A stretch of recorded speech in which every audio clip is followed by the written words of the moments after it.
Цивил медија. 19 август 2019 година. Вест на денот. Специјалната јавна обвинителка Катица Јанева го одби барањето за иземање на обвинителите Фатиме Фетаи и Гаврил Бубевски од предметот Титаник 3 по барањето за иземање на адвокатот на одбраната Еленко Миланов. Барањето за иземање го образложи со ставот дека тоа е поради последните случувања во СЈО, кои според него се изменети од минатата расправа до денеска, како и дека постои конфронтација меѓу обвинителката Јанева и обвинителите Фетаи и Бубевски. Во предметот Титаник 3 обвинети се Ејуп Алими и Исмет Гурио Дуи, кои се товарат дека како членови на Општинската изборна комисија во Чаир на локалните избори во 2013 година уништувале изборен материјал. Зоки Кичеец и пензионерката Тодоровска на распит за рекет. Второ осомничениот во случајот рекет, Зоран Милевски Кичеец, дава исказ во обвинителството за организиран криминал и корупција.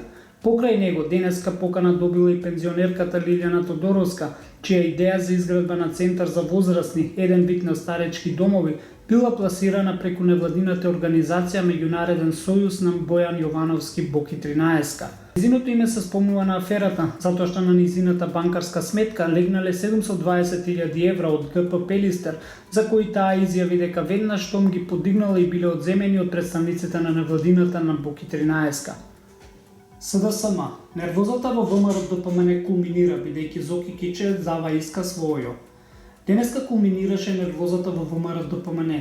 Фрчат лажни вести од Белиот дворец, панични изјави, пресконференции. Овие нервозни реакции доаѓаат во моменти кога според информациите во медиумите на распит за случајот рекет е повикан еден од осомничените, спомнатиот Зоки Кичеец, велат од СДСМ.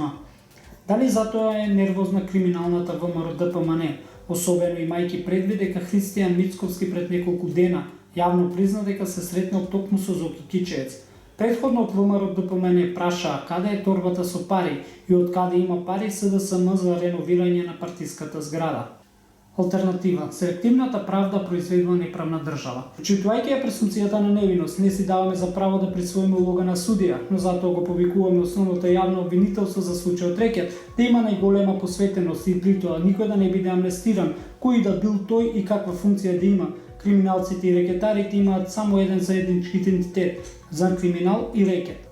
Очекуваме да се изнајде некој во оваа држава кој ќе има државна свест и совест и кој ќе посакува Северна Македонија да не се претвори од успешна приказна која се одвиваше овие 2 години во септичка јама, во која ќе цути организираниот криминал и корупција. Флеш вести. Голем интерес за Купи куќа Купи стан. Министерството за финансии изготви приречник за проектот Купи куќа Купи стан, што е посветен на веб страницата на Министерството. Намалените каматни стапки, новиот модел Купи куќа стан за млади, како и дополнителна едногодишна субвенција на месечна рата за секој новородено или посвоено дете е причината за голем интерес, велат од Министерството. Косово забрани увоз на кумпир и мед од Северна Македонија. Македонските власти ќе побараат од Косово објаснување со аргументи врз основа на кои меѓународни стандарди е донесена мерката на Приштина за забрана на увоз на кумпири и мед на одземјава. Цивил медија остро реагира на манипулативното и неовластено пренесување на содржините од веб страницата, како и целосно погрешно и манипулативно пренесување на излагања на настаните од затворен карактер на Цивил, организацијата чија организацијска единица е оваа редакција. Пренесувањето на информациите за настаните, како и содржини на медиумската платформа на Цивил е добродојдено, доколку е барем приближно во согласно со условите за користење, заштита на авторските права и на приватноста. Но манипулација со информациите со цел да се постигнат обратни, односно пропагандни цели на одредени политички структури е неприфатливо. Прочитете повеќе на civilmedia.mk. Цивил медија.